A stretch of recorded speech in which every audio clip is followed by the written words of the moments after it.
Hello.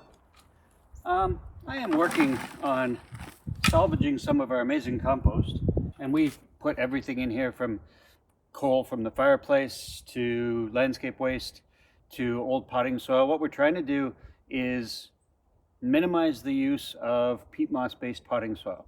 And there's some of it in here, but generally it's got a little bit of everything. Unfortunately, it also has weed seeds. On the bright side, it also has all sorts of bacteria and fungi and good things. So how do we deal with that? What we're going to do is we're going to bake this compost inside in the oven, and we're leaving all the sticks and jazz in here so that will give it aeration and so on. Little bits of charcoal, it's got bits of sticks, that's okay. It's got even little tiny rocks and earth. It's cool. So let's go inside.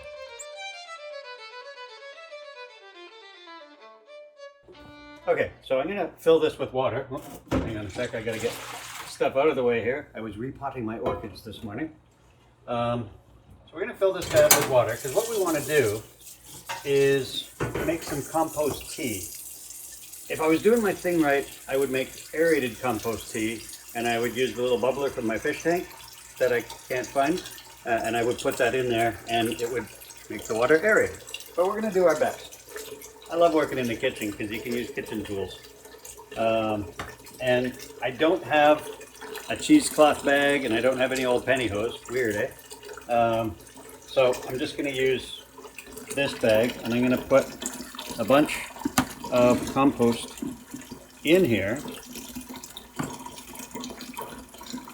And I don't really care what goes in. It's just a little bit of everything, sticks and stones, you name it. Because what's going to happen, there we go, I suppose I should wash that. Yeah, that'll do. I don't care if there's a little bit of earth in the water, because we're just going to be using it to inoculate the other guys. We're going to be using it to inoculate the stuff that we're baking right now. So we're going to put this here. We're going to put this stuff in here.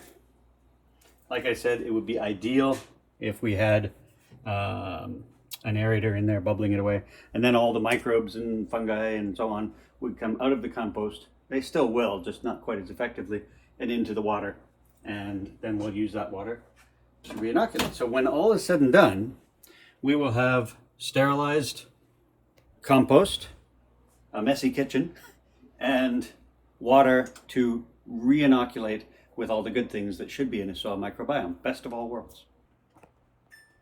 So we're going to sterilize this by baking it, and I'm sure that the people I live with and the animals are not going to want the smell that I'm about to make in the house. But we're going to do this at about 400 degrees, probably for half an hour. I might change my mind on that, and if so, I'll let you know. So I'm keeping it nice and loose.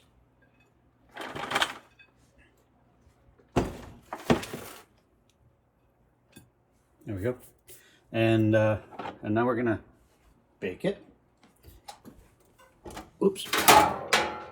Get over there.